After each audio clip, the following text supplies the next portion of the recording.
I'm Frank Vaughn. It's March 5th, 2025, and the first thing we're going to do is respond to Trump's speech last night. We're going to talk about tariffs very briefly, and then we're going to get into a bombshell report on the scale of crime in Canada that you've never heard of, written by an organization that you've never heard of, headed by a man that you've never heard of, which is a testament to the glaring malfeasance and dereliction of duty of our mainstream media in this country. First, let's dispense with the tariff talks. I write on X, Trump signs executive orders on cartels, terrorism, and drug smuggling.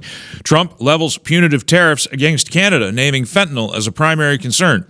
Canada busts labs making enough fentanyl to kill the continent many times over, billions of doses. Trump says it's about fentanyl last night. Some guy on X says, dude, this got nothing to do with fent. Has everything to do with fent. I think the misconception that's going around here is that there's two sets of tariffs, and this has maybe not been properly communicated. There's the punitive tariffs that we're dealing with right now, the 25%, which are tied to our massive scale criminal enterprise in this country. I'm going to show you more about that today.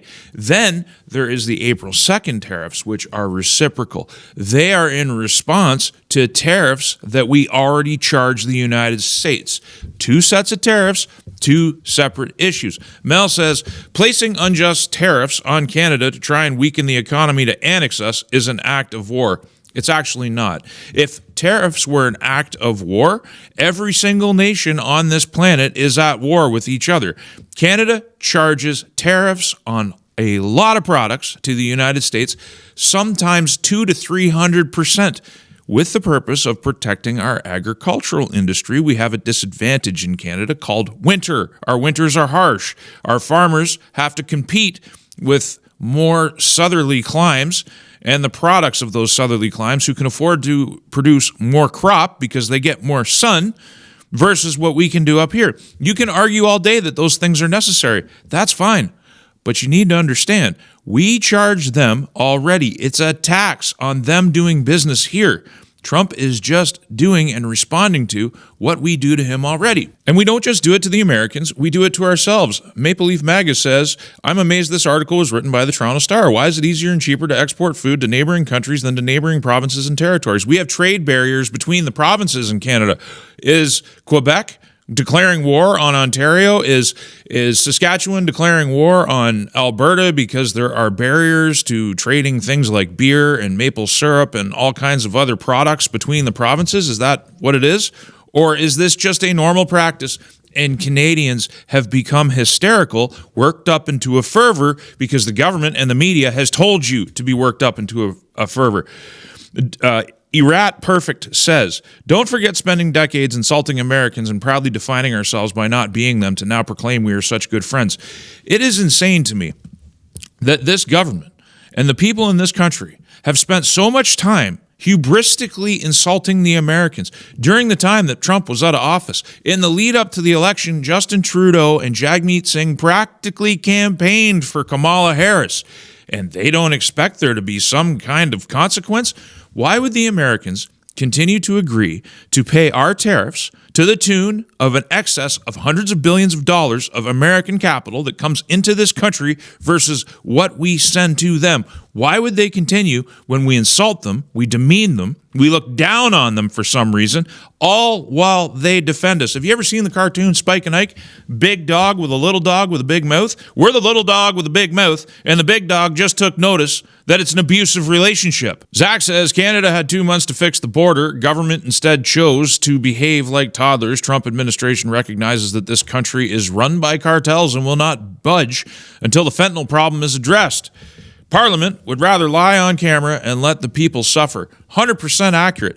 I've showed in previous videos, and you should go to YouTube. These are timeless videos, particularly the sword video, the helmet video. All these videos, though, surround this topic. I've tried not to repeat myself as much as possible, and I'm still able to put together hours of content showing you with mainstream sources and publicly available government documents. No 4chan stuff, no Reddit stuff. Clear, concise documentation that the crime in Canada can be expressed as a double-digit percentage of our GDP. That's reality. I don't know how Canadians are in denial of the fact. Look around your streets. Tent cities everywhere. Fence zombies everywhere. Meth heads everywhere. We have a housing market that is partly being inflated, not just by mass immigration, but by rampant money laundering. I've showed you the source material as to the people in this country who are recognizing it, and there are still Canadians in denial today that Canada has become a crime capital of the world, an international clearinghouse. I've showed you in these videos. Please go watch them. They're timeless.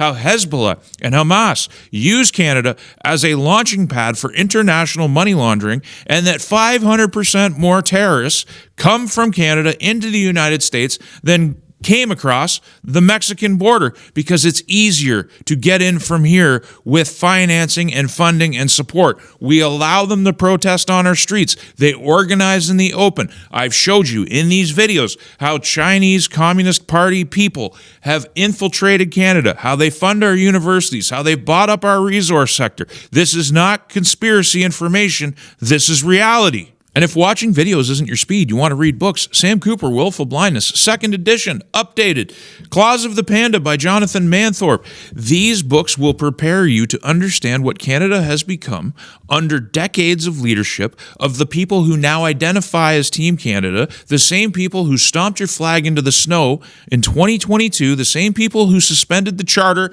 and took your rights away and tried to force you into a medical experiment, the same people who have sold Canada out are now trying to wrap themselves in the flags as some type of champion of this country. It is hypocritical. It's absurd. You've got Doug Ford out there threatening an act of war and a crime against humanity. Leaving millions of people in the dark in the middle of winter in the United States is not a proportional response. It is not at scale to a tax that we charge them. We charge them tariffs. We have barriers between our own provinces. He wants to leave millions in the dark, and he'll do it with a smile on his face. These people are sadistic, and they've stood by while they have financially ruined this country, while they have left our guard down. They've denuded our military. They've allowed crime to take over. Again, not conspiracies, reality. Now, people are celebrating Blanchett in Quebec for having a moderate voice when it comes to cutting off energy supplies. Look, Quebec doesn't care about Canada. They don't care about Americans. Energy supply cuts would severely affect their economic model, what there is of it that isn't just government mandated or government subsidized. Blanchett's not being a voice of reason. He's once again doing what he does best, which is looking after the interest of Quebec. And I'm not judging him from that. I judge Canada for letting Quebec take such thorough advantage of this federation to the detriment of the entire nation. This country has so many problems. But back to Ford and his stupid policy positions, especially if there's some kind of compromise between Trudeau and the United States, which is possible. He's going to look like a fool again, just like he looked like a fool triggering this election. And again, and the Ontario electorate rewarded him with another mandate, even though 55% stayed home because they don't believe in the process anymore. I digress. Ontario is a collapsing welfare state, like a dying star, dependent on mass immigration and crime to survive, just like Canada. California's debt is half of Ontario's, and their GDP is $4.1 trillion. It's larger than all of Canada's and 5 times larger than Ontario. Ontario's debt to GDP ratio is 50%, while California's is about 5%. We're looking at state funding. We're not looking at the federal government here. If we start adding in the federal government municipal figures in Ontario, the picture gets a lot more bleak. Ford should shut up and sit down. He's not doing any favors for himself, his province, his country, or with the Americans who we've already pissed off. Kimberly says Canada's reaction to American tariffs seems exaggerated, especially since we impose our own on American goods. It feels more like politics. Trudeau just wants to appear tough while deflecting from our own protectionist policies. Meanwhile, pressing issues like crime and economic stagnation are worsening. Thank you, Kimberly. Thank you for getting it. It's just wonderful when I see people actually understanding what is. Back to Mel for a second, where this is the person from earlier that said placing unjust tariffs on Canada to try and weaken the economy and annex us is an act of war. Let's just pretend that's real. Is it an act of war to have mega labs here in Canada manufacturing fentanyl, the raw materials of which come from China? Is it a crime against humanity? Is it an act of war that we do the same thing for methamphetamine? That on the other side of the planet, in Australia, in those videos I highlighted, I showed you the official documentation. 83% of Australian methamphetamine comes from Canada. They're on the other side of the planet. It comes from here because we are an international clearinghouse for crime. Is that a war crime? Is that a crime against humanity? Is that an act of war? If tariffs, as you say, are an act of war, what are we doing to the world? We're literally killing hundreds of thousands of people with drugs manufactured right here in Canada. People got to wake up. Now, before we get to the bombshell, which I talked about in the beginning of the video, we're going to look at first Alex Putkin's comment. Russia is the world's third largest producer of nickel. If we stop selling nickel to the USA, who is going to benefit? Tell me, Doug Ford, because Doug Ford says it will shut down manufacturing. Ontario will stop nickel shipments to U.S. if tariffs imposed. So because this moron, this fat Trudeau, forgive me some colloquials, it's really frustrating that this guy is out front. He's going on American media making us look like fools. There was a multi-billion-dollar investment about to be made in Sudbury, which has been canceled until 2028, not because of Donald Trump, but because of Doug Ford. And now Ford is also talking about shutting down nickel shipments, which means mass unemployment for the Ontario workers he just campaigned to protect, which I've said this entire time. If the trade war gets kicked off, and it honestly should, I don't know why the Americans have any skin in the game to let us off the hook, considering how we're acting. We're acting hysterical. Doug Ford campaigned to protect Ontarians. He's going to put them out of work. That's his plan. Team Canada's plan is to introduce some kind of universal basic income subsidy program and print money, hyperinflating the currency. That's their plan in response to a tax, to a tariff, which we already charged them. We've lost the script. Meanwhile, we are completely dependent on America for our export market in oil. We actually buy some of their oil to mix with our oil so it will actually flow through pipelines.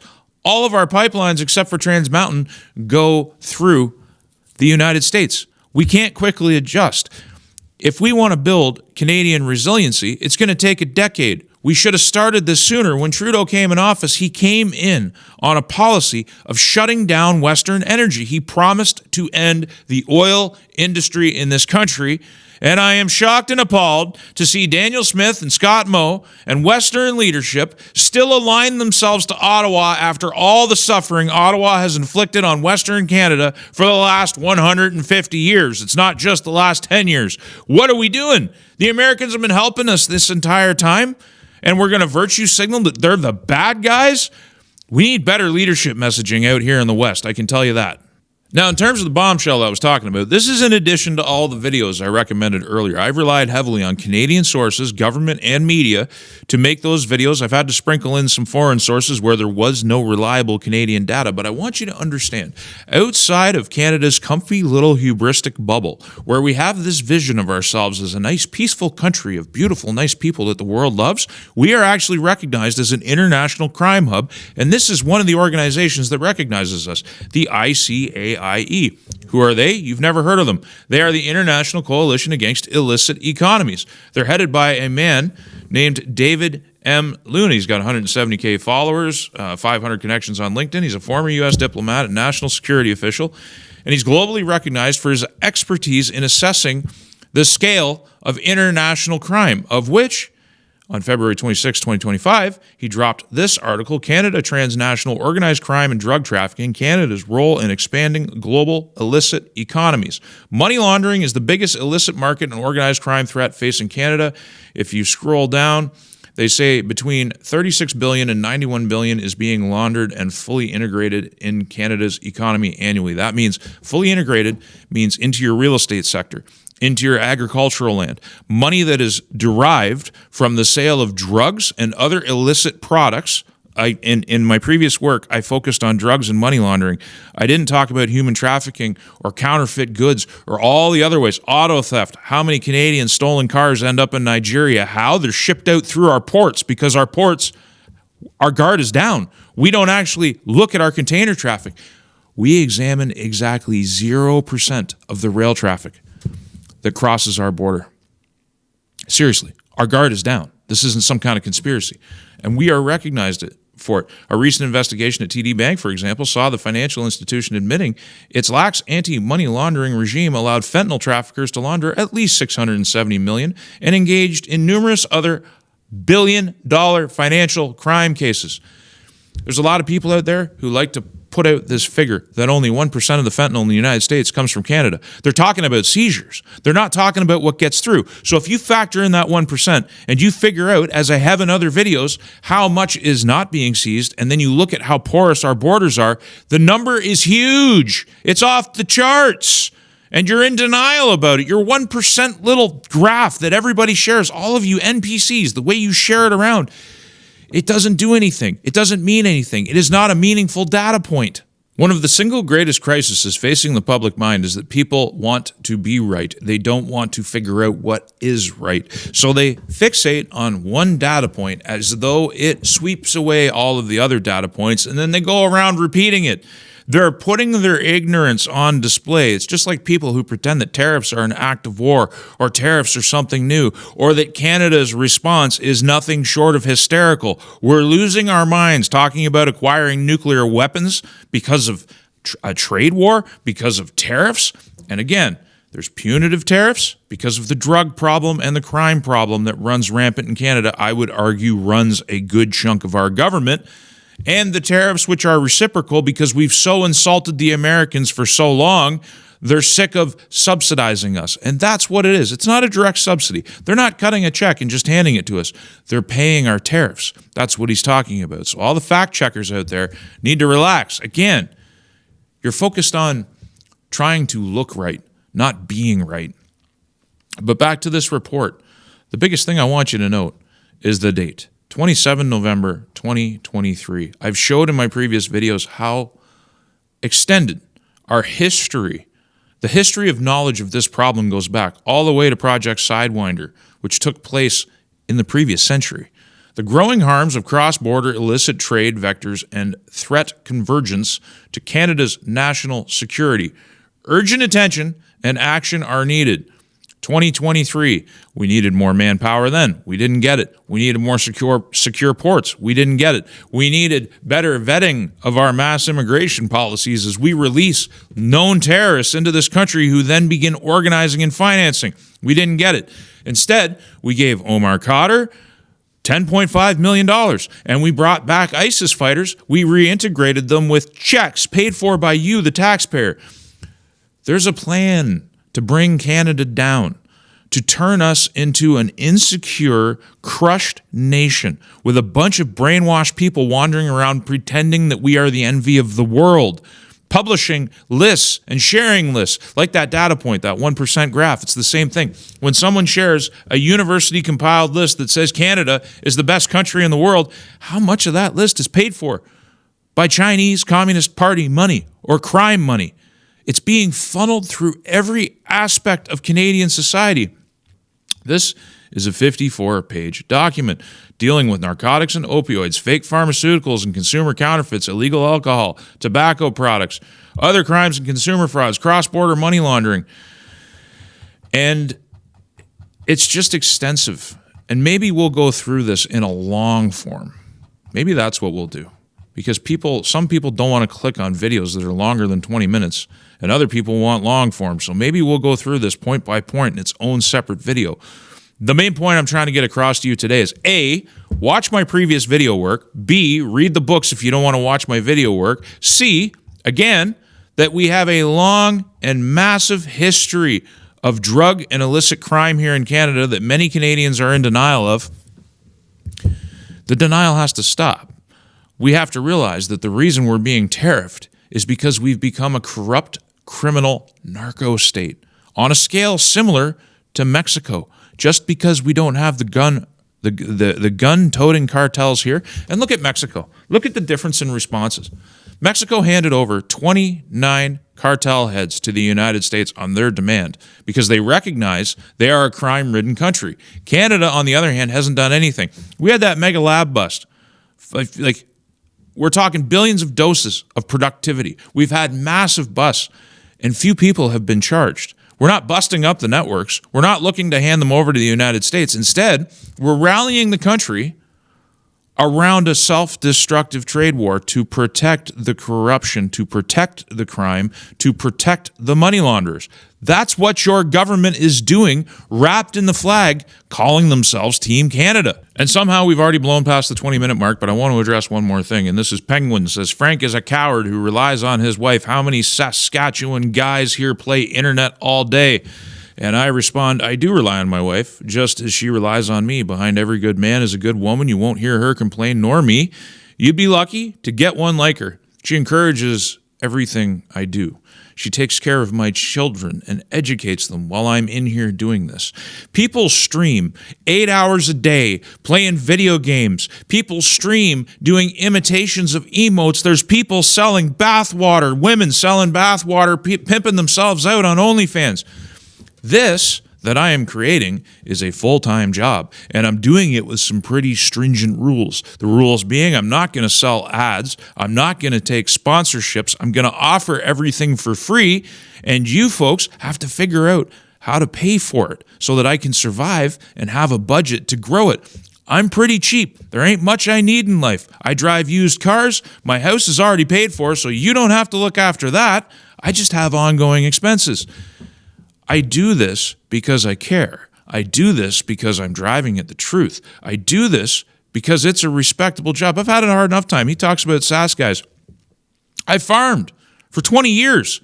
I worked with my hands until they bled. I sweat. I couldn't see because of the sweat in my eyes. Black flies and stuff coming after me so I could grow beets and broccoli and sell it for pennies and have some guy at the other side of the stall complain that the price was too high. Barely making it by, skipping and saving and rolling my change to make that extra mortgage payment at the end of the year. And luckily for me, I did enough that I managed to pay my house off. I sold in Ontario. I came out here, and I came out here mortgage-free. That's fantastic. I'm not complaining about it. I got a nice house. But I'm not made of money. I still got to work. And even if I was a rich man, I would probably just do this straight out for free. But the fact is, I need a budget. The fact is, the second you put a donate link on your page, that's taxable income, folks, even if you're not selling anything. So this is a business, and a business needs revenue. And I'm not setting up paywalls to generate revenue. I want this to be accessible to everybody, regardless of socioeconomic status. So the reason I'm on the internet all day is because this is a job. This is a business. And it has a really weird model. One where there's no product for sale, there's no advertising, there's no nothing else. It depends on the users. If that makes me a bad guy in Penguin's eyes, go talk to all the other streamers who are shilling that they got memberships, they got all this other stuff, and they're just them playing video games. They're not offering anything of substance. This is a pretty guilt-free enterprise. I'm trying to tell the truth. If you like the truth, please consider liking, sharing, subscribing, which I never say, or supporting it via the website. I appreciate it all, and I'll see you in the next one. Did you know that I have a website? frankvaughn.ca, the ultimate repository for all of my work, and a backup location just in case the censors come for me again. And if you like the content, please consider using the donate link in one of the options available. There are no paywalls, there is no advertising, and there is no Patreon, and I intend to keep it that way. Thank you for your time and your consideration.